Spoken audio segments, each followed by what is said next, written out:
आज होते भी नुसारी पूरा कैनी तैयारी। आज होते भी नुसारी पूरा कैनी तैयारी। अपन नाक मुँह सुखैले बारू बारू कि भौजी भूखल बारू। 3 दिन से छठी के बरत भौजी भूखल बारू।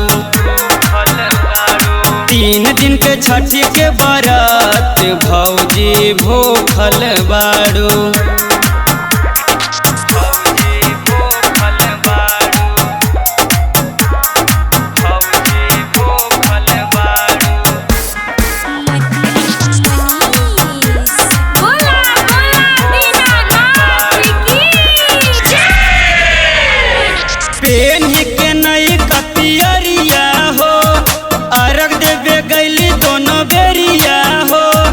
जगमग कर तारी घटिया पर पार के अइली दियरिया हो। पेन के नई कपियरिया हो अर्घ देवे गैली दोनों बेरिया हो। जगमग कर तारी घटिया पर पार के अइली दियरिया हो। जानू अब कहे रूसल बारू बारू कि भौजी भूखल बारू। 3 दिन छठी के बरत भौजी भूखल बारू।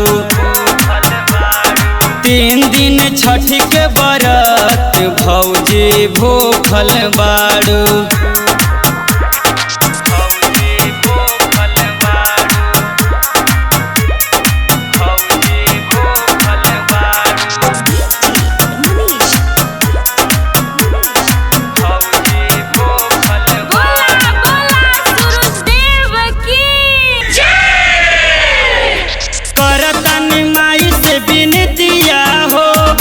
रहे परिवार घर बेटिया हो। राइटर उमाकांत के लिख लेना गावतारी भौजी आज गीतिया हो। करतानी माई से बिनतिया हो। खुश रहे परिवार घर बेटिया हो।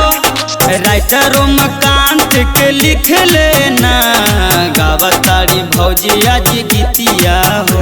दौरा गुलशन के माथे धैले बारू बारू कि भौजी भूखल बारू।